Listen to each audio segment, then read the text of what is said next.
Tom Campbell here. If you find something of significant value in our videos, please consider supporting their production through our Patreon account or through a one-time donation. The links are in the description below. Thank you and enjoy the video.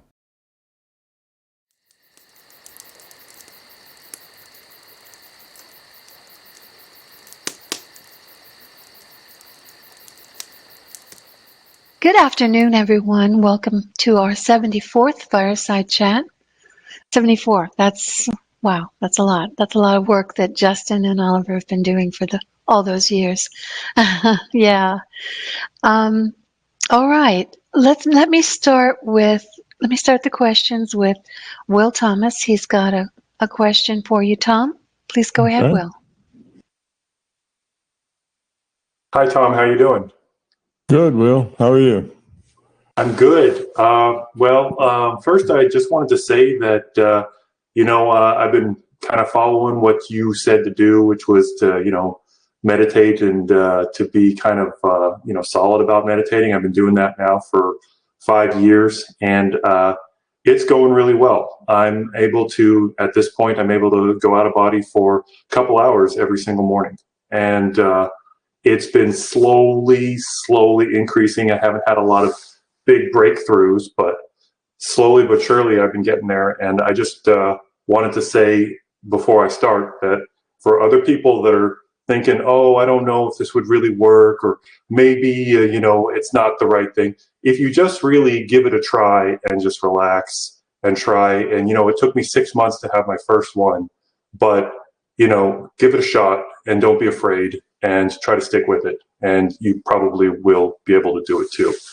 But that brings me to my first question, which is that I've heard you say this a lot of times, which is that it's not that hard to go out of body. And I think that that's actually true. My first question has to do with reaching point consciousness. Now, I've been talking to Brandon Wilson. He went to one of the immersives too. Now, Brandon, he goes out about 3 times a week, and he doesn't even do binaural beats anymore. He's pretty solid with what he's doing. And so there aren't a lot of people for me to really discuss, exactly how this works with. So we came up with a theory together, and it basically has to do with the use of point consciousness. So I'm just going to read this to you, and maybe you can tell me if you think that this is correct. Okay. So the ability to reach and maintain point consciousness, the point conscious state, and still your mind are the 2 things that are necessary to the OB process. Having and maintaining the PC state is intrinsic to one's ability not only to have, but to maintain the OB. This ability to focus and maintain point consciousness also helps one to do the same in their normal day, which helps the person to access the being level more readily during their normal day's process, thus have a larger decision space. So is that it? Is it really like point consciousness and that with kind of getting yourself down into a deep space are the 2 things that you really need to go out of body? Would you say that that is correct? Yes, I'd say that's pretty much it. But there's a few other things that go there. Is point consciousness. When you're really at point consciousness, you are out of body. That's when you're at point consciousness, you are no longer processing your sense data. You're just a point of awareness floating in the void. Well, in that case, you're not in your body. Once you stop processing sense data, I would say you're out of body. Now it's a matter of what do you want to do? Okay, what is it? What kind of experience do you have? Do you want to communicate with somebody? You want to get data, or do you want to explore the consciousness system? So there's various things that you can do from that point. But once you are no longer processing sense data, then you're no longer in this reality. This reality is defined by the data stream you get that defines your sense data. When you stop processing that, you're no longer here. Even though, like I say, the phone rings, the horn honks or something, you can be aware here. You can take your conscious and say, oh, am I still in my bed? Oh, yeah, there, I can feel the bed against my back. you can do that. But if you don't make an effort to focus on something physical, you don't. There is nothing physical in your awareness. So at that point, you are out of body. Now, that's not a classical out of body. That's not where you wake up in your bedroom and turn around and see your body and fly off through the wall. But it is the same state as far as your altered state of consciousness. Now, what do you want to do? Now, here's where most people have their problem. When they decide that what they want to do is go explore the larger consciousness system, they have this problem with getting started. You see, because now it's, all right, I'm going to explore. Let's go explore. And now they're expecting something to happen, like the movie begins to roll. And it's getting through this initial point of the exploring the larger conscious system that's the issue. And that's often when the intellect jumps in, because it says, oh, am I doing it yet? Oh, is this thing I see, is that a part of it? Well, all I see is a colored spot. That's not the larger conscious system. So their intellect starts judging and thinking and analyzing and assessing, and that then just pulls them right out of that situation. So they're not likely to get there. So the really hard thing about getting out of body is being able to keep that intellect quiet and to just be able to exist in point consciousness, to be in point consciousness floating there, and then let your exploration story unfold as it does. In other words, you don't go get it. You just, it happens and you attach to it. You let it unfold. And that unfolds because you do have an intent in your mind someplace, an intent that's something you'd like to do. Gee, I'd like to see other reality systems. I'd like to see another virtual reality sort of like ours, but different. Or I'd like to have a conversation with the LCS. Or I'd like to meet somebody that, that I would end up becoming friends with, somebody that I could have contact with. You have some kind of little thought in your mind about what you really want to do. And it's that intention that really sets what it is you do. Now, the being out of body, I like to make the analogy that that's like a single player game. Okay, the larger conscious system is feeding you a data stream, not the same data stream that would make you in this virtual reality, but that data stream defines some other virtual reality. And you just need to be able to relax, let go, and go with it. So that's the key thing. So really getting to point consciousness is, half of the process. The other half of the process is keeping your intellect out, just being aware and open to what happens next, and having some intention of what you want to do and where you want to go. So that's really the main thing. Now, you talked about a deep state. If what you mean by that is that your point conscious state is really solid, you're not constantly having monkey mind coming through your mind, and you're not, your attention isn't jumping around. And if that's what you mean by a deep state, then yes, that's key. If what you mean by a deep state is that you're on the edge of falling asleep and that foggier is better, then no. The out of body should not be an exploration in the fog. It ought to be clear. It ought to be perfectly clear, just like it is right now where you're sitting at your computer and talking to me. It ought to be that clear. And you get that clarity by not getting foggy. So deep, as long as deep in your explanation or in your what you were saying, as long as that word deep does not mean foggy, then yes. If deep means solid, robust state, one that you can hold for a long period of time, one that you can just sit there, have your intent, and wait. See what happens. Make the connection, because the system will send you a data stream. Your intention will help the system send you a data stream that is along those lines, unless the system has some other plans for you, and then it'll give you whatever it pleases.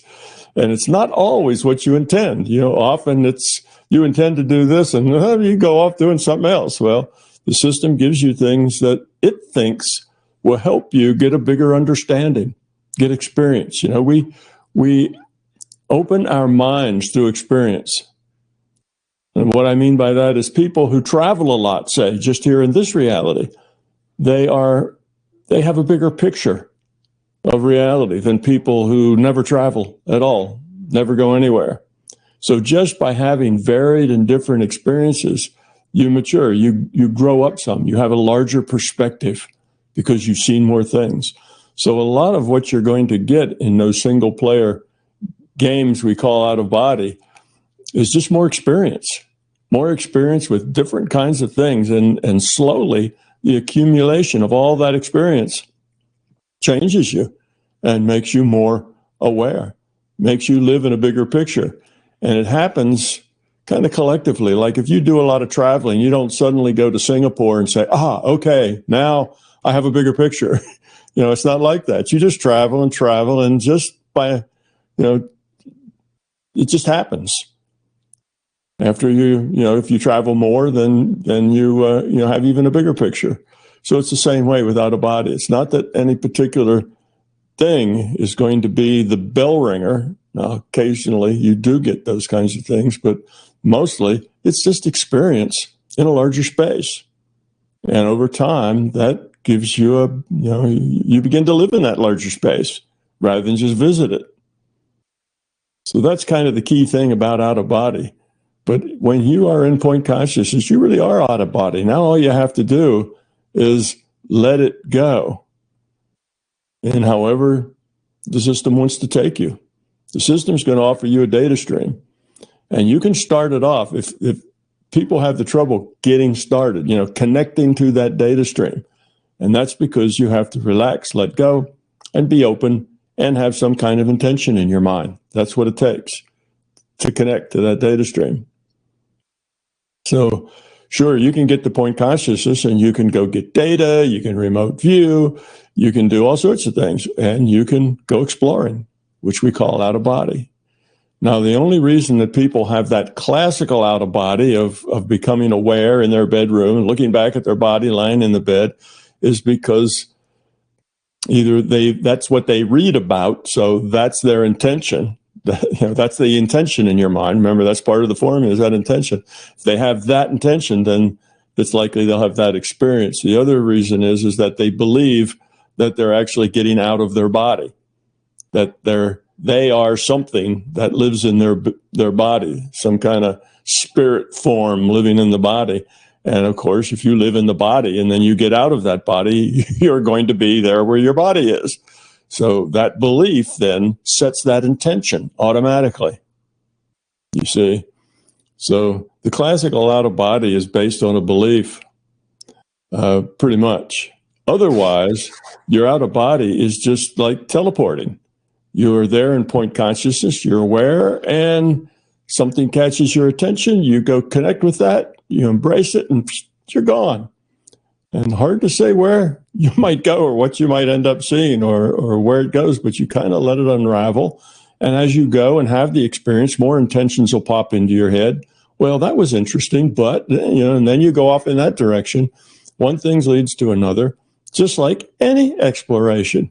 If you go exploring in the woods, you go out in the woods and you say, well, there's a hill. Let's go up there and see what we can see. Or that sounds like running water. Let's see if we can find a waterfall. You kind of get intentions as you go, and your adventure kind of, is organic. So it's like that as well in out of body. The system will follow your intents, or again, like I said, the system may just give you something because that would be just a good thing for your experience, help broaden your experience. So that's kind of the best in a nutshell description of out of body that I can give. So yes, I think you and your friend who kind of came up with this are on the right spot. You're being successful. Point consciousness is a key thing. And you see, because if you can't really get to the point conscious state and hold it, then it's probably, more worth your time to just work on that. Just work on that meditation of being a solid, robust space that you can just get into and exist there. Because if you can't do that, then it makes the out of body hard, because it's difficult to stay in the space.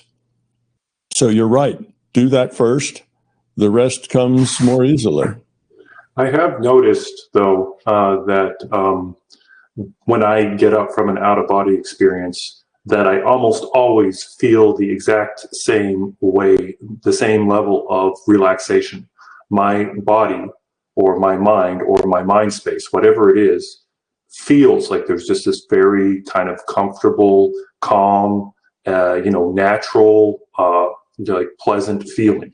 And it's not, when we talk about, to be, in a meditative state and all these other things, I feel like that must also, just being able to stay in whatever that space is, maybe it's not called point consciousness, but stay in whatever that space is, that calm, relaxed place, that must play a role in it. And that must be one of the things that you also have to be able to do, maybe even be able to hold that, whatever that feeling is, throughout your day, because that feeling is the place for the, once you get rid of everything else, to jump off.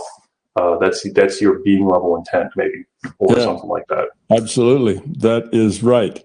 And basically, you will end up living in that space.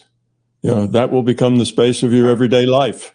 It's living in that calm space. And that is a space in which your intuition is very available and will be accurate.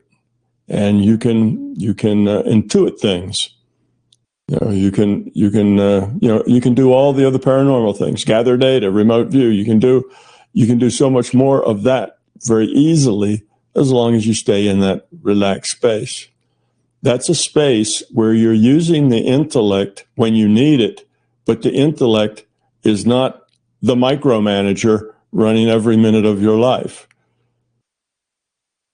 And it's a good space to live in. Absolutely. All right. Thank you, Tom. Tom, I was wondering if you would just talk a little bit about your time at TMI. The other explorers, did they also have the ability to consistently go out of body? And are they still doing that, to your knowledge? Do you know anything about that? Well, I can guess a little about it. When I was there were two groups of people that were very distinct. One were the regulars, the people who were part of Bob's program, the explorers. Others were people that just came in, spent a little time, and then left. They were people who just would come in to experience it, but they really weren't part of his program. They weren't quite that serious with it. Of all the ones that were serious with it, I'd say all of them that I know of could probably go out of body on demand whenever they wanted to. I'm not sure that anybody struggled with it very much. I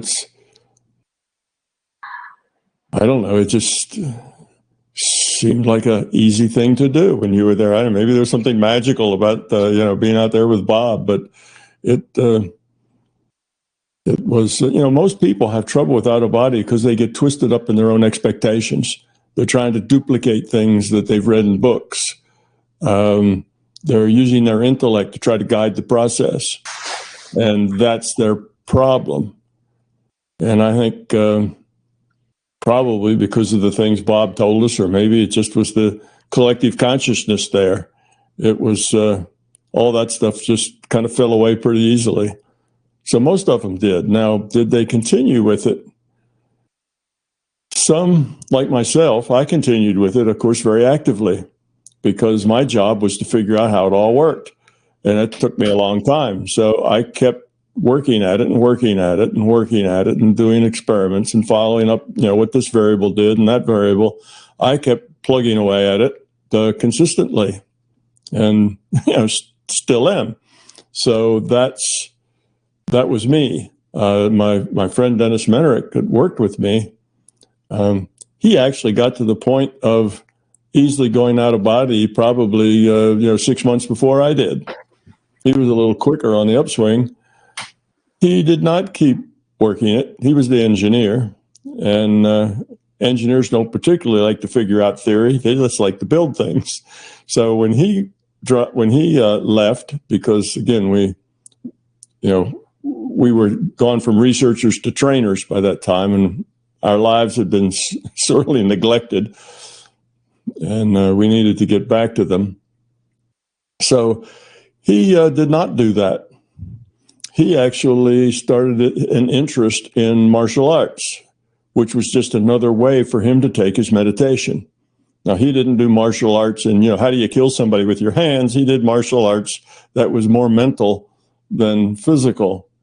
I mean, there was a very physical part to it that took a lot of practice, but there was a very strong mental part to it. And he then went that direction with his daily practice, if you will. So instead of out of body, he did other things. But he still, I'm sure, can go out of body whenever he wants to. I don't think it's something that you lose. So I expect, yes, most of them had no problem doing that, and most of them can probably still do that today. Now, I may be wrong on that, but that's just a guess. It's not like we all are in a club and we talk to each other, once a month or something. I haven't interacted with most of these people very often. I don't even see Dennis or interact with him, but very rarely. So I don't know whether they still do it or not. But we're here in this virtual reality called our physical universe in order to interact and to grow. And things happen to us, and we have to deal with those things that happen to us. And that's the main game. So I don't think any of us left that. That has to be your main game. The out of body has to be the adventuring on the side, because we're here for a purpose. And our purpose for being here isn't to leave. Our purpose for being here is to deal with the stuff that happens to us here. But if we can do that from that broad, relaxed, point that you're talking about, that you get when you come back from an out of body, if we can live here from that perspective, then it makes living here so much more, pleasant. It makes living here so much more productive and valuable and more fun. Our buttons start to go away. People can't push our buttons. They can't make us angry and upset and annoyed, because we don't get angry, upset, and annoyed anymore, because that's just not in us. We have kind of outgrown upset and annoyed. And the ego is just not part of what we are anymore. So it makes your life nice, makes your life pleasant. And so it's a good thing to do, but it's not really the point of why you're here to do it. The point of why you're here is growing up. And as you grow up, you're able to do these things more easily. And as you do these things, you're able to grow up more easily. It's like they go together. But you don't ever have to do anything paranormal. You don't ever have to go out of body or remote view or heal or anything to grow up. You can do it without that. But those are handy tools that can help you learn the skills that you need and the experience that you need to see bigger pictures and to grow up. So growing up requires you to get into a bigger picture. And doing these paranormal things just helps you develop that bigger picture.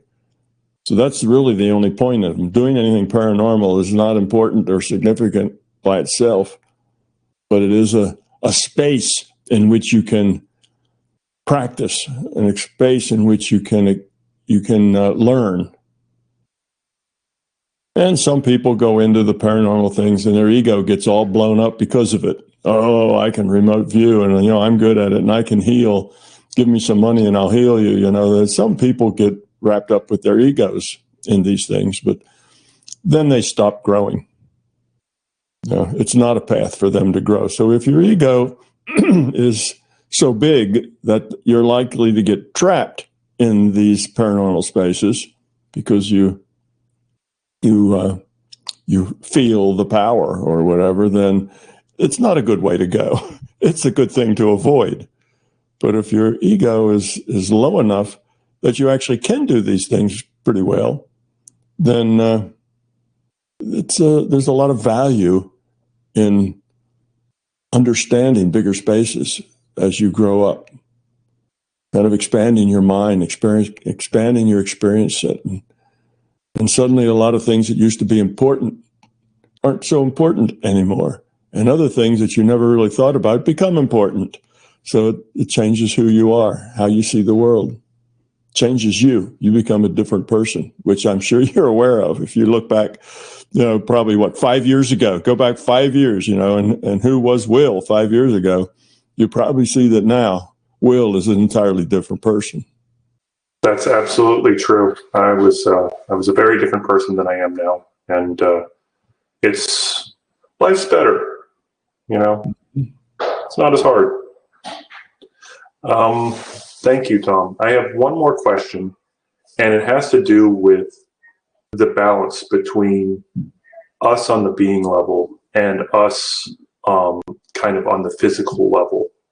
And, our body has these wants and needs, like it wants to eat. And so obviously we have to eat, and it wants to, it wants to sleep, and we have to do that too. But where's the line with that? So, like, in, let's say, relationships, let's say I'm a person that's really touchy and I really want to have hugs 45 times a day.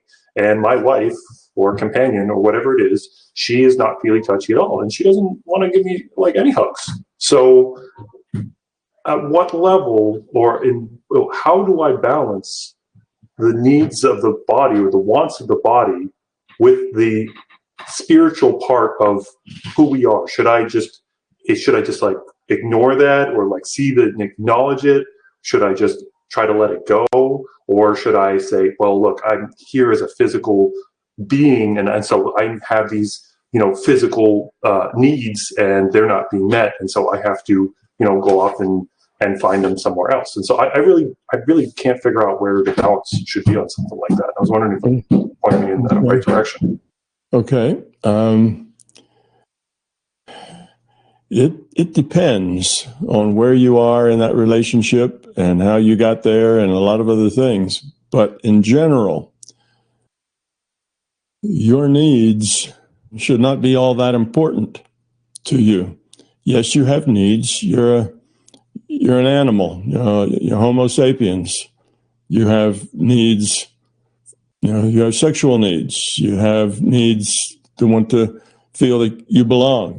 Needs to care and be close with other people. That's part of your need. It's social needs, I guess I should say.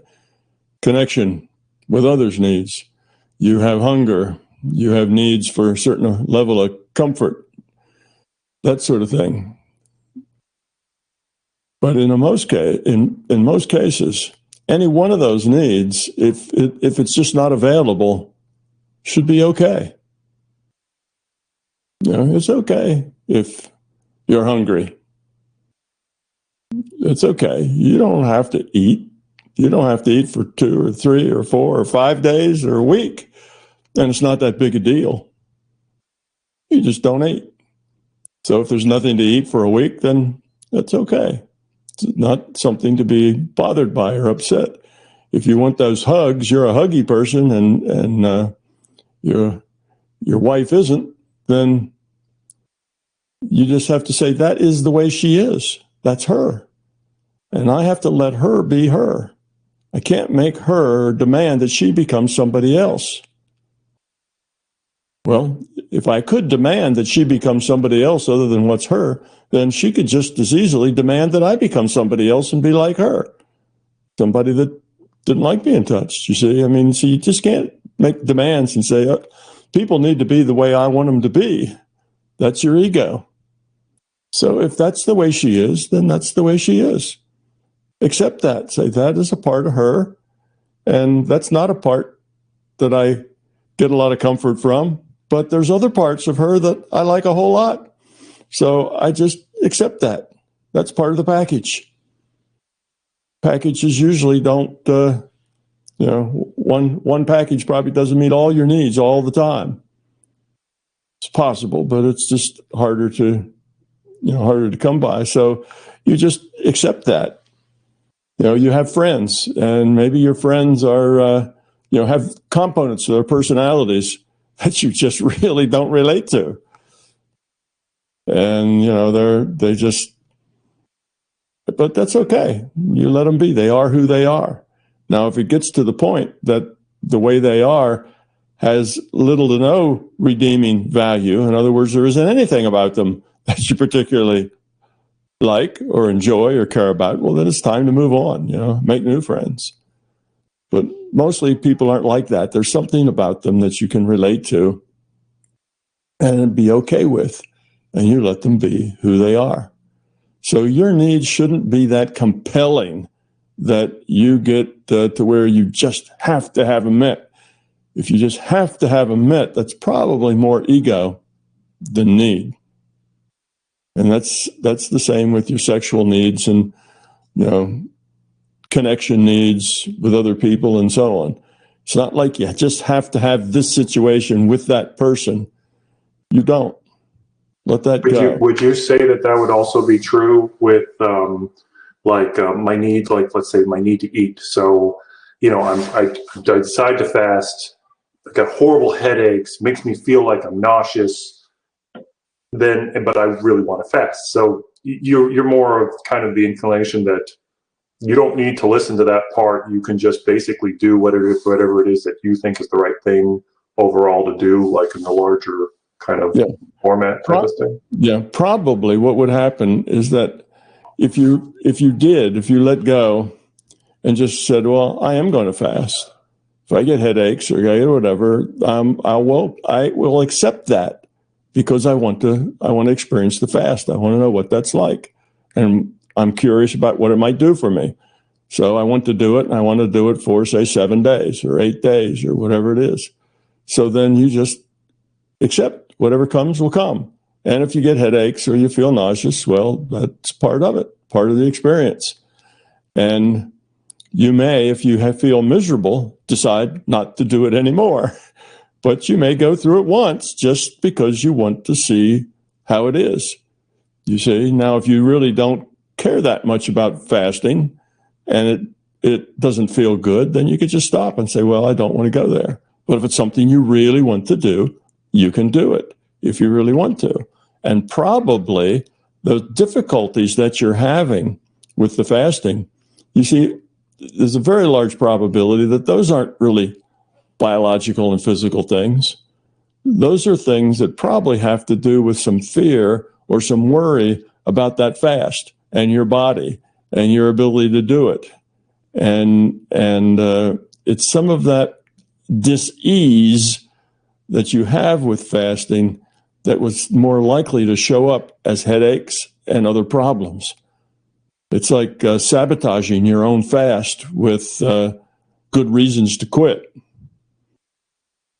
So once you really decide you're going to do it anyway, no matter what, then the sabotaging usually disappears because you're going to do it anyway, whether you throw up in the process or not.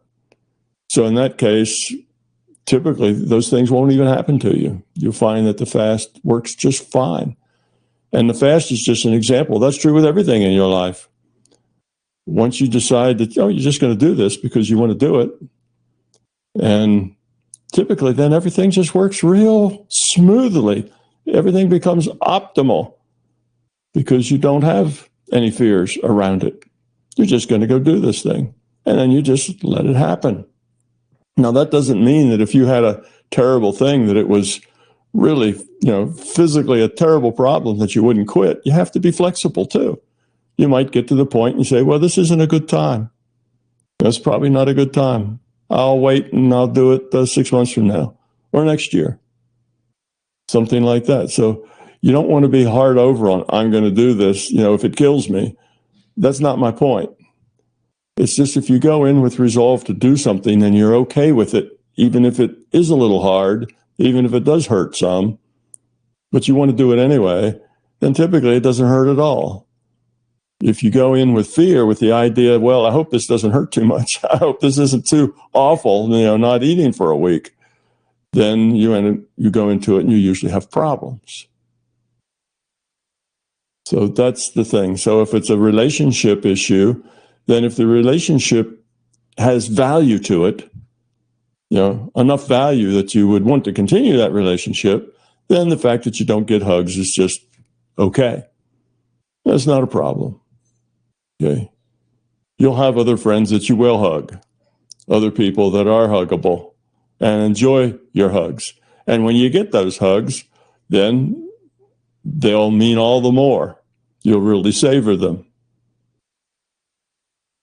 If let's say this is your wife, this is all hypothetical, but if this is your wife and she says, I not only don't want hugs, but I don't like to see you hugging anybody else.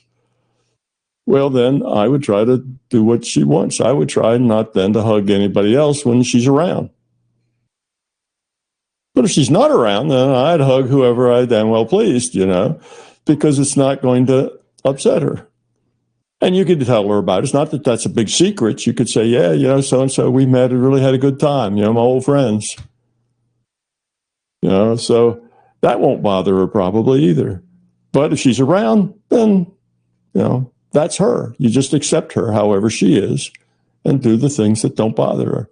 So then you get a good relationship with her, and as her relationship's good, then she starts to feel more like she doesn't care whether you hug other people or not, you see, because your relationship is real strong and it doesn't threaten her. So that's what I mean. You go into things with good attitudes without trying to push or break anything, but just going in with good attitudes. They almost always work out perfectly without any trouble. You optimize it, which gets you back to the idea that when you stop trying to control something and make it be the way you want it, then often it comes naturally even better than you could have imagined it. But as long as you try to make it be the way you want it, you're frustrated. So as you try to manipulate things to be the way you want it, you have trouble. It's difficult to manipulate any of them because they're all so resistant. And if you get them, it doesn't work very well. But when you give up manipulating things and you just do things and let them be however they turn out, then what turns out to happen is better than what you could have imagined. Even if you were the master manipulator of all times, you couldn't have manipulated it to be that good. And then you can come to the conclusion that you don't want to manipulate anything because it just screws stuff up. More turns out to be the way you want it when you stop manipulating things rather than do manipulating. So that's, it's all part of the same thing, Will. So you just accept people as they are. Don't try to make people be somebody other than they are because they're trying to make you be somebody that you're not. And if you have a bunch of people each trying to make each other be something other than what they are, then you got a bunch of people who have issues with each other. They don't really, they have things they don't like about each other. And that's not helpful. So try to be try to be helpful to other people. If other people get upset because you hug them, well, then don't hug them. Or if they get upset because you hug others, well, then don't hug others while they're around. And it doesn't matter whether that's your wife or your mother or the lady next door. It's all the same. But I remember you and I had some pretty good hugs when you were there at the cabin. You're a good hugger, Will. I don't know why anybody wouldn't want to hug Thank you, Tom. I know, right? Well, if you were here now, I'd give you a big old hug. So thanks, Tom. Really appreciate your time today. And you really answered a lot of great questions. So thank you for that. Yeah, you're welcome. Good questions.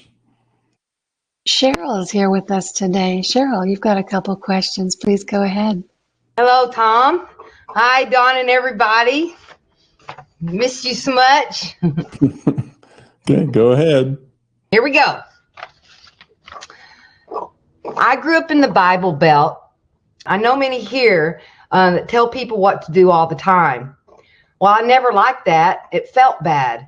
So I worked hard to not be that way. I rarely tell other people what to do because of this, I thought I was not being manipulative. And so this is around manipulation. Then as I was asking you questions in the past, you had mentioned that I needed to stop manipulating. After the fourth or fifth time of you saying this to me, I took a much closer look at manipulation. That maybe I didn't understand the meaning of manipulation. I became very focused when I was interacting with people. I noticed that sometimes I would use comedy, either laughter to an extreme if I felt uncomfortable, like if the mood stayed sad for too long. So I changed what I was doing and just observed. I noticed that sometimes I was interrupting the flow of the conversation. So I stopped telling jokes to see what happens. Then I noticed that the conversation flow changed. I was listening more. Over time, I noticed that the system had better jokes than mine. And they were way better placed in the conversation. It seemed that the system was giving me jokes that were specific to the person that I was talking to, and me not knowing what those specifics were. But it really made them really laugh because it was specific about them, like something in their past, and so they really get them going. So then I went deeper. I was like, okay, I stumbled onto how manipulating interferes with other people's free wills. It seems it's everywhere. Everywhere I look, I can see it now. I found that most interactions where I live are manipulations. Nobody is really communicating or allowing others their free will, including me. It's so subtle, though. I thought manipulation meant that you're, telling people what to do, not in the subtle way where you're controlling the whole conversation. So can you dive deeper into this subject? Overt manipulation, telling someone what to do, is easy to see for me, but the more subtle forms were just completely invisible. I had no idea. I thought I was one of the most non-manipulative Texans in Texas. And you kept saying to me, you need to stop being manipulative.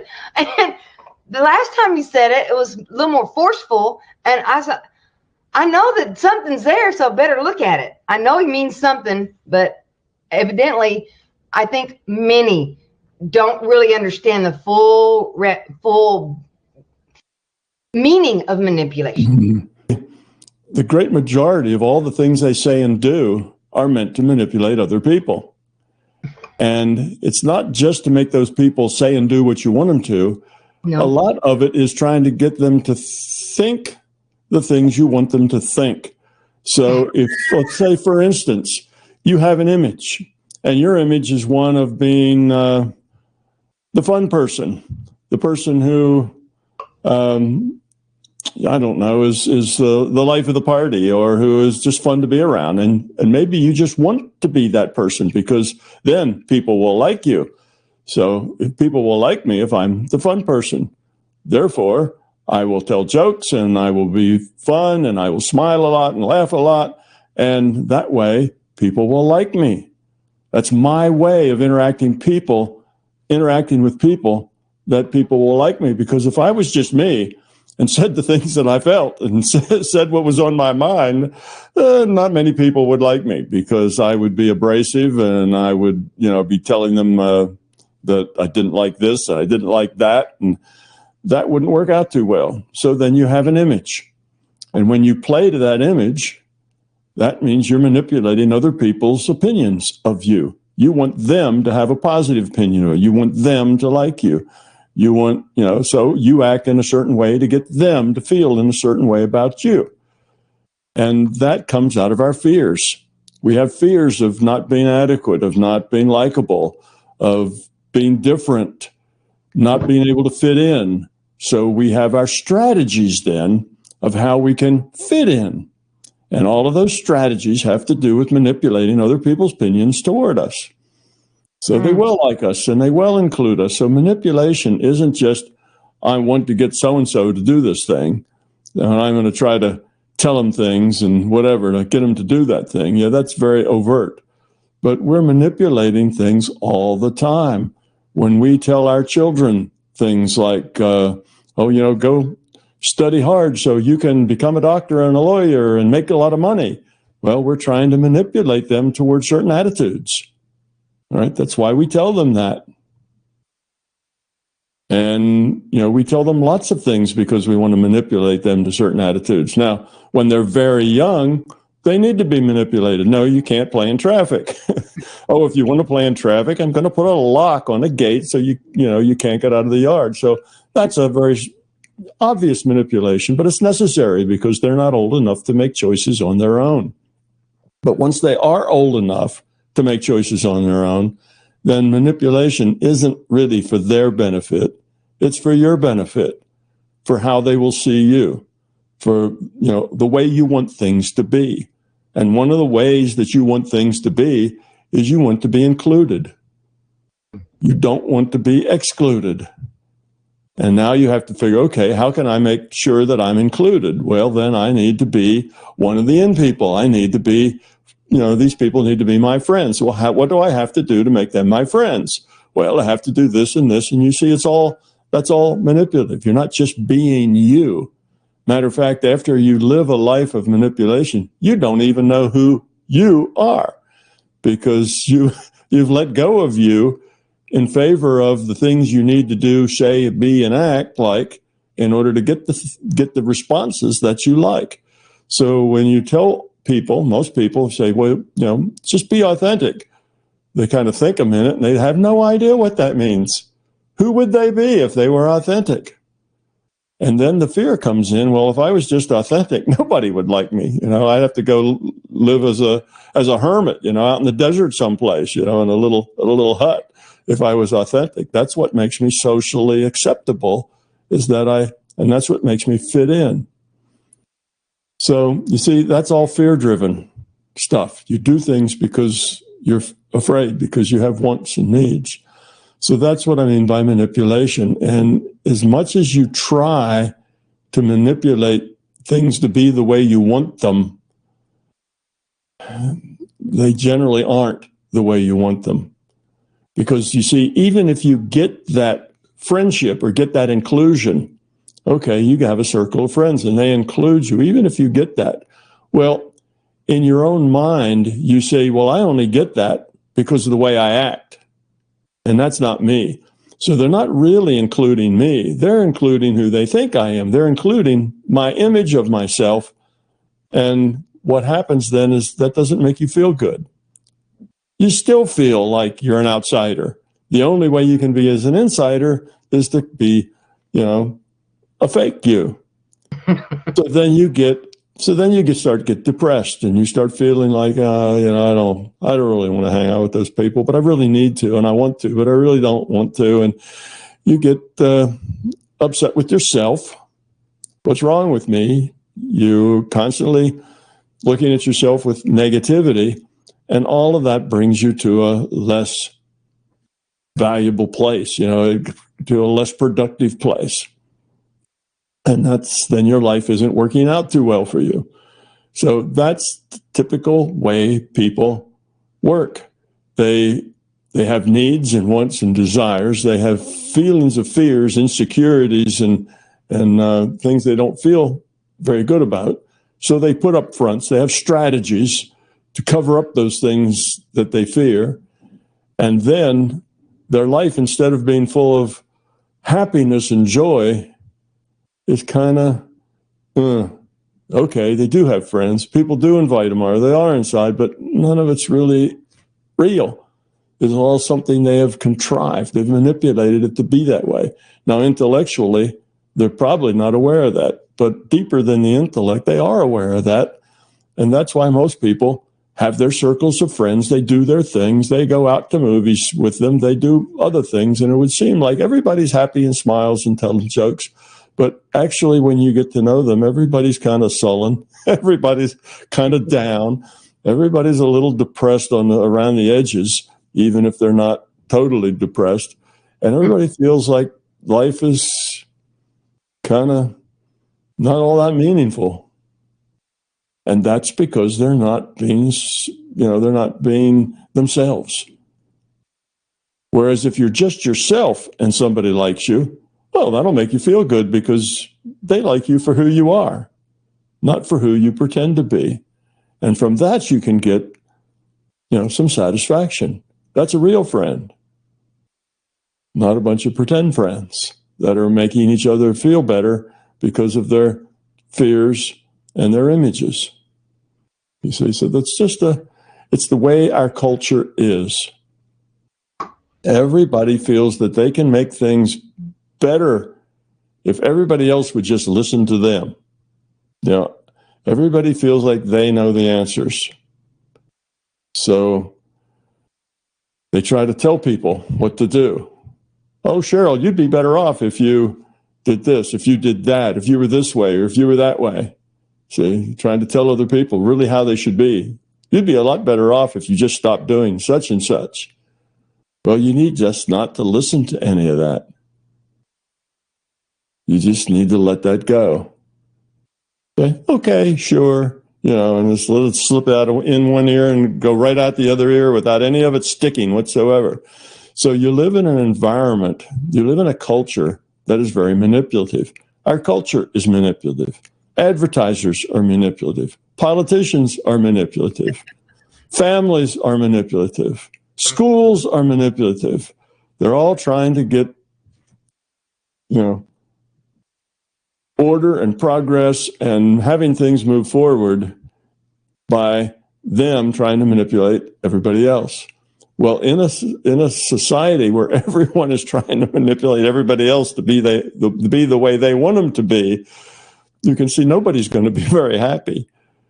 And most of the manipulation is going to leave you kind of frustrated. And instead of finding those friendships really fulfilling and giving you a sense of pleasure just for being with those people, they're draining. By the time you spent 6 hours with those people, you're ready to go home and take a nap because you have to keep up appearances. You have to do this, you have to you have to have a better next joke. You have to do this and have to do that. And then when you say goodnight, you're kind of exhausted rather than really full of joy of the time you spent. So that's what I mean by manipulation. It's much of what we do is we do it because others are manipulating us and we're trying to manipulate them. And almost nobody is exactly who they are because everybody has too much fear that who they are is not adequate. You see, so that's our culture. And that's our collective consciousness. So it's going to be everywhere. And you can't be angry at people for being that way. People try to tell you what to do. Being angry with them isn't going to help. That's just the way they are. That's their culture too. And they mostly don't have a big enough picture to see how it's all working, and what it's doing, and that their lives are kind of flat, not all that full of joy. One day it gets you through the next day, which gets you through the next day. And there's very little joy just in living, just in being, just in connecting with other people. I mean, you have that connection, and you smile, and you tell jokes, and you have a few laughs together, and you go to the office, and you work. You do what you do at work, and you come back. But your life is not full of joy. It's full of, I did all the things I had to do, and I think I did them well enough. Now I just want to watch a sitcom and become mindless and then go to bed. It's not like, wow, what a great day. I can hardly wait for tomorrow. Most people don't feel that way. Very surfacey. Yeah, everything is very shallow. Yes. Mm-hmm. Everything tends to be very shallow because that's the way images are. Images are all very shallow. And you're interacting with their image. They're interacting with your image. Everybody's frightened. Everybody's carrying fear around underneath that, you see. And that's why nobody is going home with a happy heart saying, wow, what a wonderful day. I feel very good. I'm pleased with all the things I do and the people I know, and my heart's full of joy. Tomorrow is going to be even better. Most people go, oh, geez, another day's over. Oh, well, let me just go relax and do something mindless for a while and go to bed. get ready for the next one, and they don't really look that much forward to the next one. Yeah, they got to go. They got to go back to work. They're going to do all those things, and okay, they'll earn some kudos. They'll do their job well. They will help other people. They will. You're in the health field.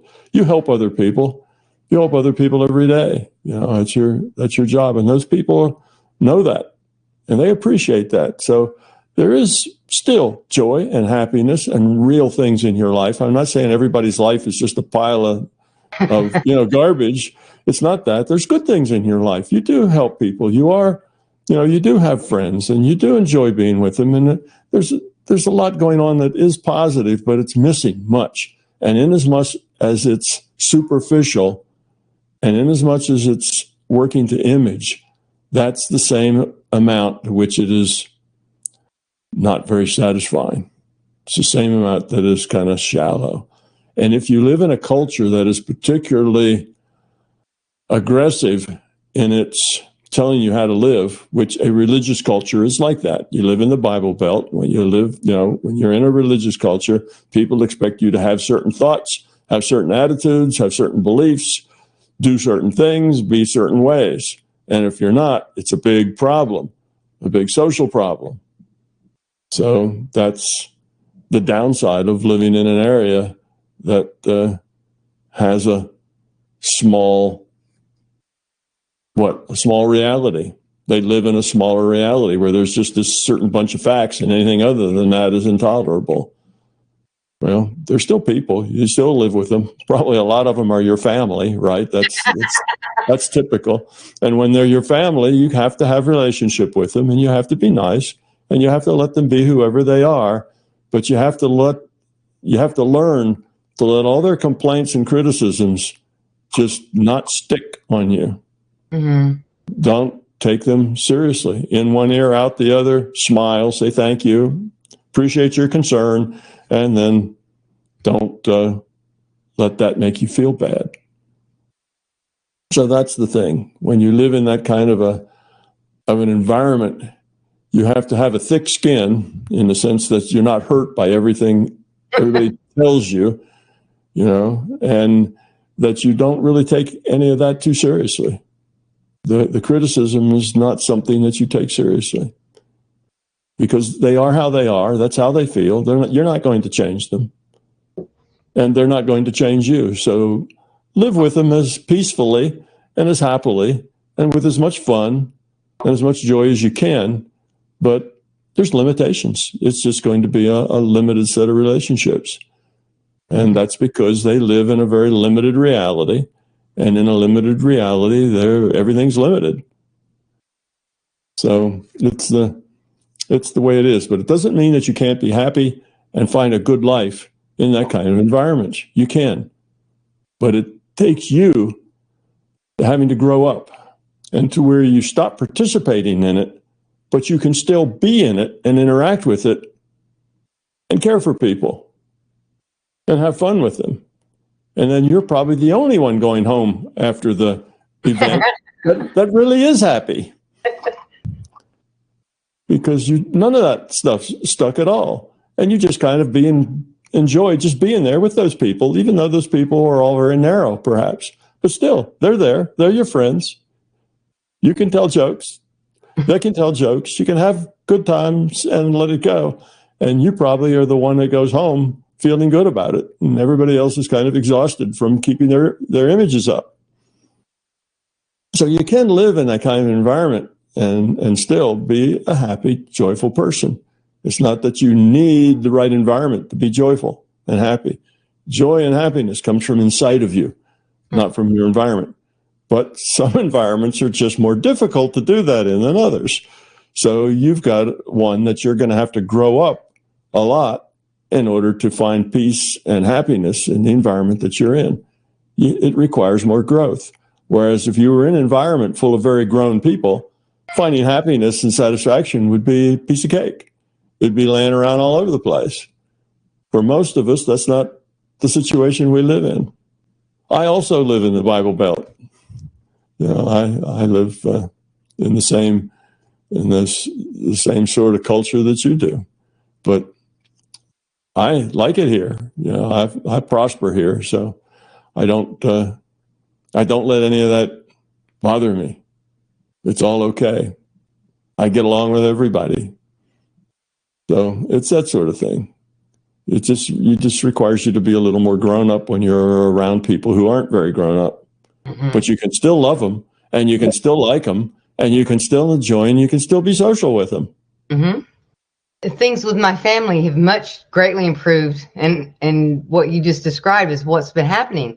I've really enjoyed the interactions, even though we're all still the same people. I think what I grew up a little bit. I grew up enough to where I finally understood that their opinions about me, that's about them and their growth process. Mm-hmm. It's not even about me. It's just right. Being an extreme right brain in that situation. I was just so different, and it was just not accepted in my culture. You can't think that way. You can't think the way you do, Cheryl. Sorry, you need to start doing it this way. But I couldn't. That was the only way I could think. It's the way I am. And so the last few times have been really good. I've been able to really have some good times with my family. And it's getting where it's kind of funny when you realize that a lot of that stuff was really, like you said, about just you're trying to put up an image so that you just want everybody to like you. Well, if the way you are goes completely against the culture you're in, then that's true. You have to grow up and realize that it's not about you. It's not about that. So it sounds like you've taken some good steps toward being authentic. You are more who you are, and understand who you are and accept who you are. And the magical thing is that when you do that, you see, when you're trying to please them by being the way they want you, but it's not the way you are, that just makes you crazy. That just makes you upset and angry and depressed. But when you are being who you are, but you're still being nice, and you're not arguing, and you're not fighting, and you're giving hugs, well, then, they actually start to cut you that slack and let you be who you are. And it becomes okay for you to be authentic, you see? So, yeah, that's slow coming. That's slow coming. But then they say, oh, it's just Cheryl. That's just the way she is. And they accept you, you see? So what you find out in the end is that by being authentic, you optimize all your relationships. And what the fear makes you believe is just the opposite. By being authentic, everybody would despise you. You have to have a good image that fits in. Otherwise, you won't be liked. But just the opposite is the truth.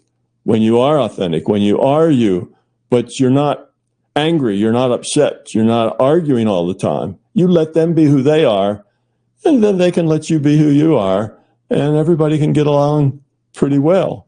I mean, they still think you're a little crazy and off the wall and whatever, but that's just Cheryl, and that's okay. You don't mind if they think that way. That's fine with you.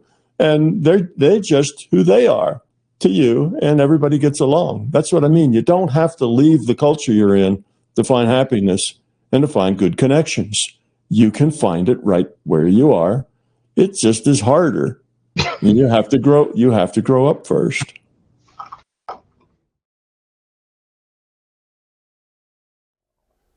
Tom Campbell here. INMBT Events. Hope you liked this video.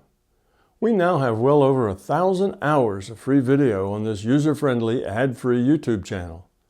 Though these videos are free to our viewers, they represent many thousands of hours in production and editing, and many thousands of dollars invested in video and audio equipment, along with the required computers and software to store and process the raw video into finished products.